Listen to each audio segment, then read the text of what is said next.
finishes off in style. A magnificent strike into the crowd. வணக்கம் நண்பர்களே, welcome to channel cocktail furious. So இந்த video எதை பற்றினு உங்களுக்கு நல்லாவே தெரியும். தம்ப்நெயில் பார்த்தோன்னே புரிஞ்சிருப்பீங்க. India vs England 4th test match at ராஞ்சியோட ப்ரிவியூ தான்.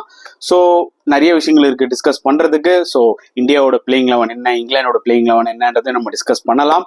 And at the same time yes, நம்மளுக்கு தெரியும் ஒரு மிகப்பெரிய மிஸ் இந்தியா இந்த டெஸ்ட் மேட்ச்ல பண்ண போறது ஜஸ்பிரீத் பும்ரா தான். அவருக்கு வந்து ரெஸ்ட் கொடுத்துருக்காங்க.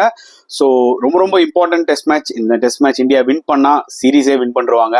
ஸோ இந்த குரூஷியல் டெஸ்ட் மேட்ச்ல பும்ராக்கு ரெஸ்ட் கொடுத்தது சில பேருங்களுக்கு பிடிக்கல, சில பேருங்களுக்கு ஓகேங்க, அவருக்கு ரெஸ்ட் தேவை, பரவாயில்லைங்க, நாட் அ பேட் டிசிஷன், அவர் தரம்சாலா வந்து விளையாடட்டும், 5th டெஸ்ட் வந்து விளையாடட்டும் அப்படின்னு சொல்ற மக்களும் இருக்காங்க. ஸோ ரெண்டு விதமான ஒரு கருத்துகள். ஸோ என்னோட பர்சனல் பாயிண்ட் ஆஃப் வியூ நான் ஆல்ரெடி சொல்லிட்டேன், பும்ரா இந்த மேட்ச் விளையாடியே ஆயிருக்கணும். ஏன்னா ரொம்ப ரொம்ப கீயான ஒரு டெஸ்ட் மேட்ச். இதை வின் பண்ணிட்டா நம்ம சீரீஸ் வின் பண்றோம்னா அதோட பேச்சே கிடையாது. அண்ட் இந்தியா ஒரு மொமெண்டம்ல இருக்காங்க, சரியான மொமெண்டம். 2nd டெஸ்ட் மேட்ச் அடிச்சோம், 3rd டெஸ்ட் மேட்ச் வச்சு செஞ்சிட்டோம், 4th டெஸ்ட் மேட்ச் அந்த ஃப்ளோல அடிச்சு முடிச்சிருக்கலாம். பட் இப்போ இங்கிலாந்துக்கு ஒரு சின்னதா ஒரு ஸ்னிஃப் கொடுக்கணுமோ அப்படின்ற மாதிரி தான் ஒரு ஃபீல்.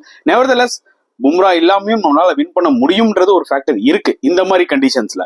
பட் ஸ்டில் பும்ரா இந்த மாதிரி கண்டிஷன்லயும் வந்து பாத்தீங்கன்னா நான் எஃபெக்டிவா இருப்பேன்டான்றதை காமிச்சாரு. ஸோ அவரோட அந்த ஒரு மிஸ் வந்து பயங்கரமா இருக்கும். ஓகேங்களா, அந்த மாதிரி ஒரு ஸ்டார் போலர் அவரு. ஓகே, அது ஒரு பக்கம் முடிஞ்சிருச்சு. ஸோ இந்தியா வந்து பாத்தீங்கன்னா ரொம்ப பாசிட்டிவா அந்த டெஸ்ட் மேட்ச் நோக்கி உள்ள போவாங்க. இங்கிலாந்துக்கு வந்து பாத்தீங்கன்னா நிறைய விஷயங்கள் இருக்கு எப்படி அப்ரோச் பண்றதுன்னு எல்லாமே. அண்ட் ஒரு பக்கம் இங்கிலாந்து ஆஸ் யூசுவலி அவங்களோட பிளேயிங் 11 அனௌன்ஸ் பண்ணிட்டாங்க. அண்ட் இந்தியா பொறுத்த வரைக்கும் பாத்தீங்கன்னா சில சேஞ்சஸ் பண்ணுவாங்க, சில சர்ப்ரைஸ் சேஞ்சஸும் இருக்குன்ற மாதிரி நானும் சில ரிப்போர்ட்ஸ் எல்லாம் படிச்சேன், கேள்விப்பட்டேன். அண்ட் எஸ், ஸோ முதல்ல ராஞ்சி டெஸ்ட் விக்கெட் எப்படி இருக்கு, முதல்ல வெதர் கண்டிஷன்ஸை பத்தி நம்ம பார்க்கலாம். வெதர் கண்டிஷன்ஸ் பொறுத்த வரைக்கும் முதல் 4 நாளைக்கு எந்த பிரச்சனையுமே இல்லை. பட் 5th டே அன்னைக்கு பாத்தீங்கன்னா கொஞ்சம் மழை வர வாய்ப்புகள் நிறைய இருக்கு. கொஞ்சம் இல்ல 50% மழை வர வாய்ப்புகள் நிறைய இருக்குன்னு. பட் இந்த டெஸ்ட் சீரிஸ் எப்படி போகுது நம்மளுக்கு தெரியும். எல்லா டெஸ்ட் மேட்சுமே 4 நாள்ல முடியுது. ஸோ மழை 5th டே வரதுனால நம்மளுக்கு ஒன்றும் பிரச்சனை இல்லை. பட் அந்த 5th டேல வந்து ஒரு ரிசல்ட்டை வந்து பாதிக்கும்னா அங்கதான் வந்து பாத்தீங்கன்னா நம்ம வருத்தப்பட வேண்டிய ஒரு சுச்சுவேஷன் வரும். பட் ஸ்டில் 5th டேன்றது ரொம்ப தள்ளி இருக்கு. இப்பெல்லாம் டெஸ்ட் மேட்சஸ் நம்ம சொன்ன மாதிரி பாத்தீங்கன்னா 3-4 நாள்ல முடியுது. ஸோ அது நடக்கும்போது பாத்துக்கலாம். பட் ராஞ்சியில இந்தியாவோட ரெக்கார்ட் என்ன, இதுவரைக்கும் 2 டெஸ்ட் மேட்ச் இந்தியா விளையாடிருக்காங்க. ராஞ்சியில 2017 முதல்ல வந்து பாத்தீங்கன்னா ஆஸ்திரேலியாவோட விளையாடினாங்க. அது வந்து பாத்தீங்கன்னா டிரா ஆயிடுச்சு. At the same time 2019 south ஆப்பிரிக்காவோட விளையாடினாங்க. இன்னிங்ஸ் டிஃபீட் கொடுத்துட்டாங்க ஆக்சுவலா சவுத் ஆப்பிரிக்கா வச்சு செஞ்சு. அண்ட் ராஞ்சி ஜென்ரலாவே ஒரு நல்ல ஒரு flat track domestic cricket records எடுத்து பாத்தீங்கன்னா நிறைய tons and tons of runs தான் அடிச்சிருக்காங்க இதுல. அண்ட் இப்போ ரீசெண்டா இங்கிலீஷ் பிளேயர்ஸ் எல்லாருமே பாத்தீங்கன்னா அந்த ராஞ்சி பிச்சை பார்த்துட்டு அழுவ ஆரம்பிச்சிட்டாங்க. இது என்ன பிச்சு இப்படி இருக்கு, ஒரு பக்கம் வந்து பாத்தீங்கன்னா பயங்கரமா சூப்பரா இருக்கு, ஒரு மாதிரி பேட்டிங்க்கு நல்லா இருக்கும் போல இருக்கு. அப்பவும் ரைட் சைட்ல வந்து பாத்தீங்கன்னா கொஞ்சம் அந்த ஒரு ரஃப் இருக்கு, புரியுதா உங்களுக்கு. ஸோ ரைட் ஹேண்ட் பேட்ஸ்மேனுக்கு விளையாடும் போது அந்த ரஃப் அதிகமா இருக்கு. ஆஃப் ஸ்பின்னர்ஸ்க்கு ரொம்பவே எஃபெக்டிவா இருக்கும். ஸோ ரவிச்சந்திரன் அஸ்வினுக்கு அது ரொம்பவே எஃபெக்டிவா இருக்கும். இன்னொரு பக்கம் டோட்டலா ட்ரையா இருக்கு, கிராக்ஸ் பயங்கரமா இருக்கு.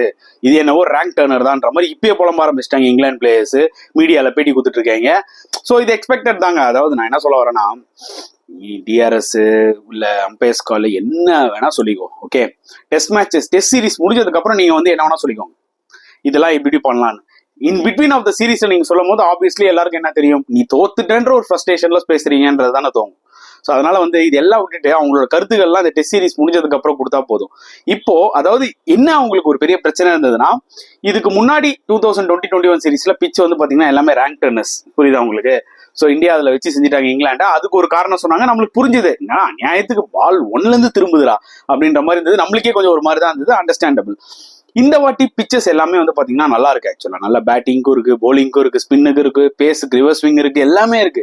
ஸோ அந்த வகையில் இவங்களுக்கு என்ன எக்ஸ்கியூஸ் சொல்றதுன்னு தெரியல. அதனால டிஆர்எஸ் அம்பையர்ஸ் கால்ல சில மிக்ஸ்டு ரியாக்ஷன்ஸ் எல்லாம் இருக்கு.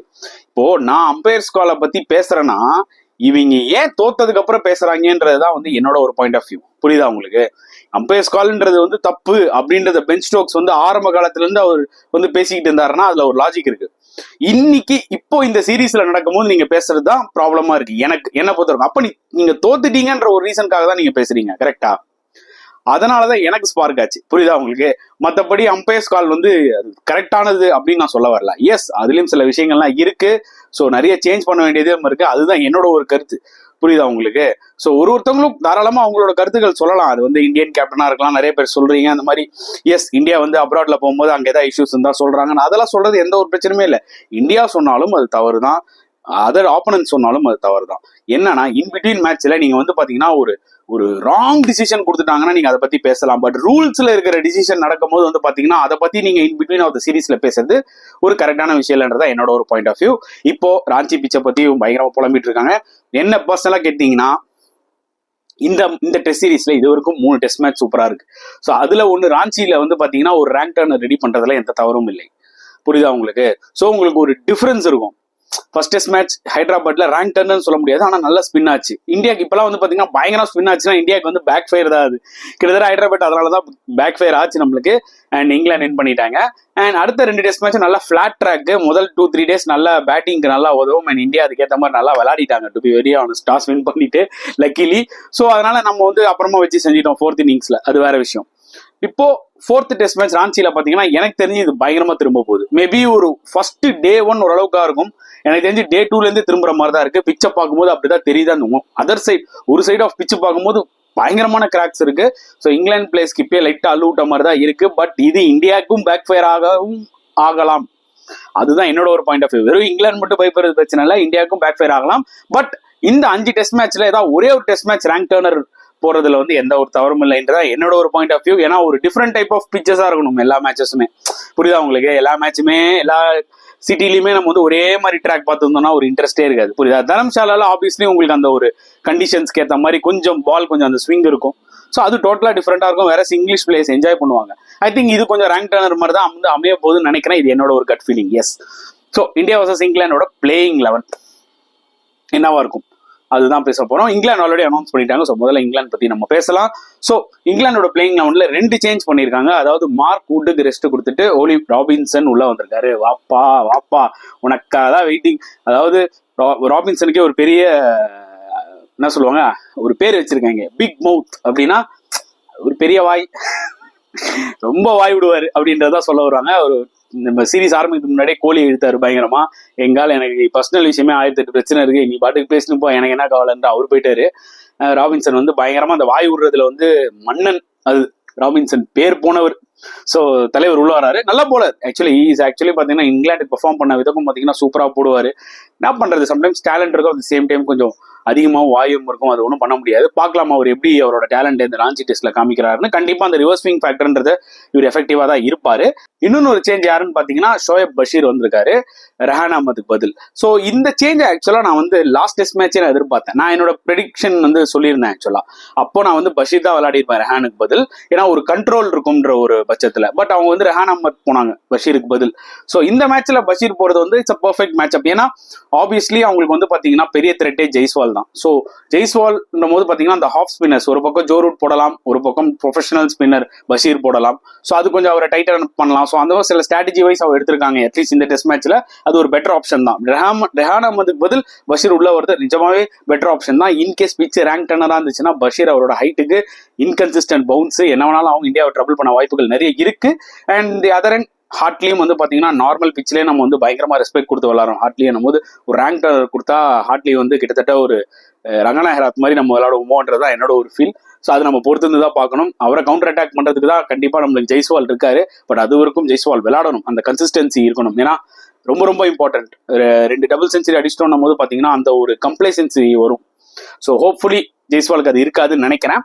அண்ட் எஸ், இந்த 2 சேஞ்ச் ரொம்ப ரொம்ப வைட்டல் ஃபார் இங்கிலாந்து. மற்றபடி எல்லாமே சிமிலர்ல வந்தான். பேட்டிங் அந்த சேஞ்சும் இல்லை. நான் என்னோட ப்ரீவியஸ் வீடியோல சொன்ன மாதிரி பேஸ்டோக்கு இன்னொரு ஒரு ஆப்பர்ச்சுனிட்டி கொடுப்பாங்க அப்படின்றது கிளியர் கட்டா தெரிஞ்சுது தவே மெக்குலம் பேசும்போது. ஸோ அவருக்கு இன்னொரு வாய்ப்புகள் கிடைச்சது. ஸோ அதனால வந்து பாத்தீங்கன்னா அதுல எந்த ஒரு பேச்சும் இல்லை. ஸோ பேஸ்டோக்கு இது கடைசி வாய்ப்பு தான் நம்ம சொல்ல முடியும். ஏதாவது ஒரு இன்னிங்ஸ் நல்லபடியா பெர்ஃபார்ம் பண்ணா கூட அவரோட பிளேஸ் அவர் தக்க வச்சுப்பாரு. பிளஸ் அந்த அளவுக்கு ஒரு இங்கிலாந்துக்கு நிறைய மேட்ச் வின் பண்ணி கொடுத்துருக்காரு. இப்போ நம்மளுக்கு ரஜத் படிட்டார் வந்து பாத்தீங்கன்னா முதல் 2 மேட்ச் அவர் ஃபெயிலியர் தான். ஃபர்ஸ்ட் இன்னிங்ஸ் டெபியூ நல்லா விளையாடினாரு. பட் அவருக்கே பாத்தீங்கன்னா இப்போ ஒரு வாய்ப்புகள் கிடைக்குது. போன டெஸ்ட் மேட்ச் 2 டெக் அடிச்சும் வாய்ப்பு கிடைக்குது. ஏன்னா கேஎல் ராகுல் இன்ஜூர்.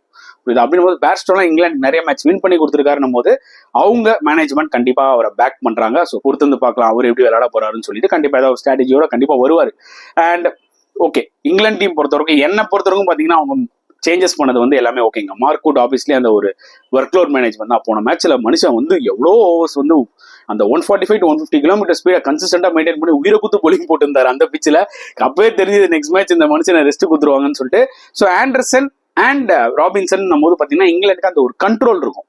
மேபி அவங்க அந்த ரன்ஸ் லீக் பண்ணாமல் அந்த ஒரு கண்ட்ரோலோட போகணுன்னு இருப்பாங்க. So it's going to be good challenge. என்னை பொறுத்த வரைக்கும் இங்கிலாண்டோட டீமை பார்க்கும்போது இட்ஸ் பெட்டர் பேலன்ஸ்டாக தெரியுது. இந்த பிச்சுக்கு ஏற்ற மாதிரியும் சரி ஓரளவுக்கு பெட்டராக தெரியுது. இந்த வே அவங்க இந்த மேட்ச் போன மேட்ச் தோத்து வந்ததுக்கும் இந்த சேஞ்சஸ் வந்து பார்த்தீங்கன்னா இட்ஸ் பெட்டராக தெரியுது. வேற கொஞ்சம் கண்ட்ரோல் கொடுக்குன்ற மாதிரி கிளியர் கட்டாக தெரியுது. அதான் என்னோட point of view. And India எடுத்துக்கிட்டிங்கன்னா எஸ் எனக்கு என்ன தோணுதுன்னா ஆப்வியஸ்லி சில ரிப்போர்ட்ஸ் படிக்கும் போது ஆகாஷ் தீப், அதாவது பெங்கால் ஃபாஸ்ட் பவுலர், அவர் கிட்டத்தட்ட வந்து பார்த்தீங்கன்னா 100 விக்கெட் மேலே எடுத்திருக்காரு 30 மேட்ச்ல டொமஸ்டிக் கிரிக்கெட்ல. நல்ல ஆவரேஜ் வச்சிருக்காரு, 23 சூப்பராக போட்டுட்டு இருக்காரு. ரீசெண்டா இங்கிலாந்து லயன்ஸோட கூட பார்த்தீங்கன்னா 2 டெஸ்ட் மேட்ச்ல 10 விக்கெட்ஸ் எடுத்திருக்காரு. ஓவராலா சூப்பராக போலிங் போட்டுட்டு இருக்காரு. ஸோ அவருக்கு டெபியூட் கொடுக்க வாய்ப்புகள் நிறைய இருக்குன்ற மாதிரி தான் இன்ஃபர்மேஷன் வந்துட்டு இருக்கு. நிறைய பேர் கேட்பீங்க முகேஷ்குமாருக்கு இன்னொரு ஒரு வாய்ப்புன்னு. ஆப்வியஸ்லி போன மேட்ச் முகேஷ்குமாருக்கு வாய்ப்பு கிடைச்சது, பட் அது ஒரு பெருசாக யூஸ் பண்ணலாம். நம்மளுக்கே தெரியும் இட்ஸ் செலக்ஷன் பிளண்டர்னு. ஏன்னா 125 128 kilometre speed, maximum 130 kilometre speed நீங்க இந்தியாவில் போட்டீங்கன்னா உங்களை அடிச்சிருவாங்க. அதுவும் இங்கிலாந்து பேட்ஸ்மேன்ஸ் பார்த்தீங்கன்னா சில பேர் சில மூவ்மெண்ட்ல அக்ரெசிவா விளையாட ஆரம்பிப்பாங்க. அப்படின்னும் போது 120 130 நீங்க ஏறி வந்து அடிக்கலாம். நம்ம பிச்சில் வேலைக்கு ஆகுது. வேற ஆகாஷ் தீப் வந்து கொஞ்சம் பேஸ் இருக்கும். அவர் 138 140 கிலோமீட்டர் ஸ்பீட்ல அந்த கிளிக் ஆவாரு. ஸோ அதனால ரொம்பவே எக்ஸைட்டடா இருக்காங்கன்ற மாதிரி கேள்விப்படுறோம். ஸோ மோஸ்டா அவர் டெபியூ பண்ண வாய்ப்புகள் நிறைய இருக்கு. ஸோ எனக்கு தெரிஞ்சு பும்ராக்கு பதில் அவர் உள்ள வரும். மற்றபடி வேற எந்த சேஞ்சஸும் இந்தியாவுக்கு இருக்காது. வெல் செட்டில்டு சைட், அவ்வளவுதான் நம்ம சொல்ல முடியும். So it's going to be a very interesting test match. அவ்வளவுதான் என்னால் சொல்ல முடியும். டாஸ் ரொம்ப முக்கியம். ஒன்ஸ் அகைன் இந்தியா வந்து ரொம்ப lucky. Last 2 test match toss win பண்ணது. இந்த மேட்சும் டாஸை வின் பண்ணிட்டாங்கன்னா கண்டிப்பா பென் ஸ்டோக்ஸ் மூஞ்சி தொங்கி போயிடும். ஏன்னா அவருக்கு தெரியும் டாஸ் எவ்வளோ பெரிய வேல்யூ இந்த மாதிரி கண்டிஷன்ஸ்லன்னு சொல்லிட்டு. ஸோ ஹோப்ஃபுல்லி இந்தியா அகெயின் அவங்களோட டாமினேஷனை கண்டினியூ பண்ணுவாங்கன்னு எதிர்பார்க்குறோம். At the same time England வந்து பார்த்தீங்கன்னா ஒரு செம கம்பேக் கொடுத்தாங்கன்னா இந்த சீரீஸ்க்கு கொஞ்சம் இன்ட்ரெஸ்ட் இருக்கும்ன்றதா என்னோட ஒரு பாயிண்ட் ஆஃப் வியூ. உங்களோட கருத்துக்களை தாராளமாக கமெண்ட் செக்ஷனில் போடுங்க. இந்த வீடியோ பிடிச்சிருந்தா லைக் பண்ணுங்க, ஷேர் பண்ணுங்க, முடிஞ்சா சப்ஸ்கிரைப் பண்ணுங்க. ஸோ நெக்ஸ்ட் வீடியோவில் பார்க்கலாம் ஃப்ரெண்ட்ஸ். Until then